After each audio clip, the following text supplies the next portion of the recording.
Thanks for tuning in to Finance News. I'm Melissa Darmoine.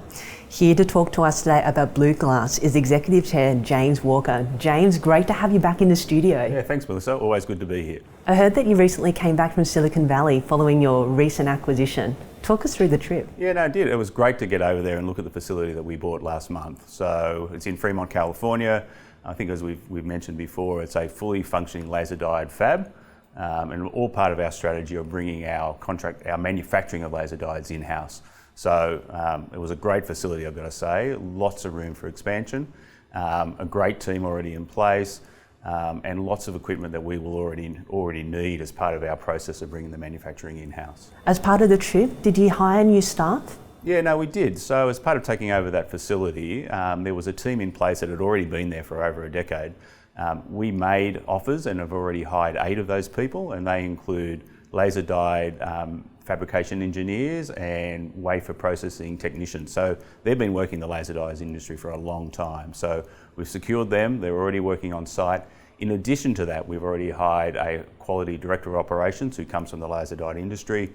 And it's just a great place to get talent. I mean, for example, we hired on the weekend a laser dyed GaN scientist. We have been looking for that role for 2 years and have not been able to fill it with our office in Boston and Australia.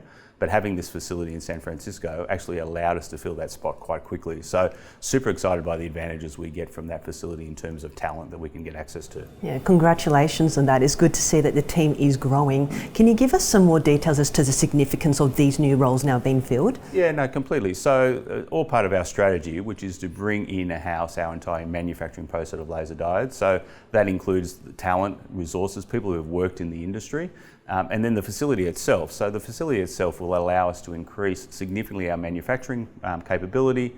It will allow us to do more production runs in development of new products. It will allow us to actually produce more different products quicker at a lower cost and obviously a greater margin. This doesn't change our strategy though. We're still working with our contract manufacturers to get product out to the market soon.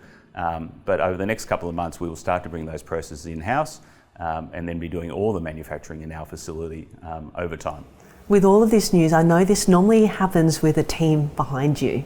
Talk us through who they are and what that means to BluGlass. Yeah, no, thanks, Melissa. So, I mean, take this facility as an example, right? This fab in California, we only were able to secure that because of the team we've got in the US. So with Jim coming on board last year as the president of BluGlass, through his network and through his contacts, we found about this facility becoming available.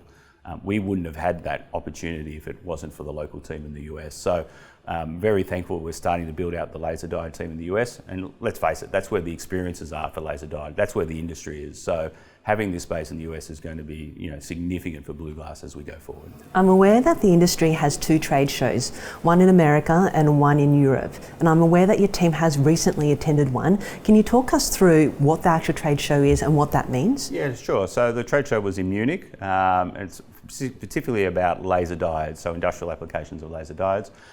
We haven't been there for the last 2 years, but obviously because of COVID and etc., all those normal things.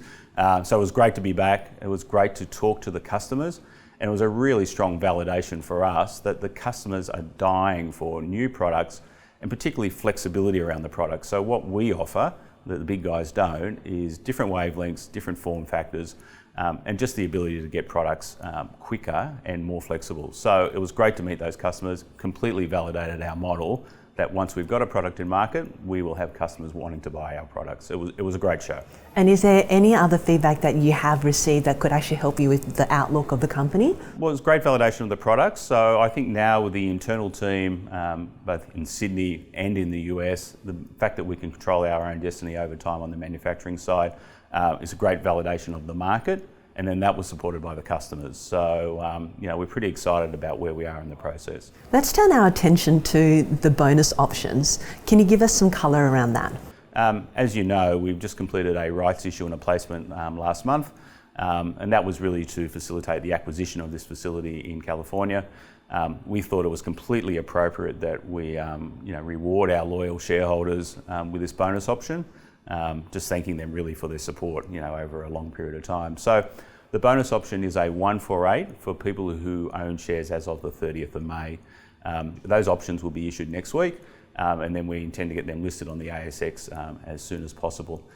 The options have an exercise price of 3 cents, same price as the rights issue and the placement that we just completed, and will expire on the 30th of November this year. And once the paperwork is out, shareholders can actually exercise those options through our share registry company as soon as they're listed. Ever since we've been talking, there's been news after news after news after news. Yep. What should we look out for next? Well, I think it's a super exciting time, right? So taking over of the facility in Fremont, getting that up line, therefore, replacing over time our contract manufacturers. Lots of advantages of that. So as I said earlier, we'll get products out quicker, we'll have more products in the market because we'll have more production runs. So it's faster processing time at a lot better margin. So we're excited about the facility coming online. We're excited about the extra resources that we should now be able to obtain by being based in California. So that's very exciting. On the product side, we're looking forward to getting the products in customers' hands. So, there's a lot of good things going on at the moment. James, it's always great to speak with you. Look forward to catching up again soon. Great. Thanks, Melissa.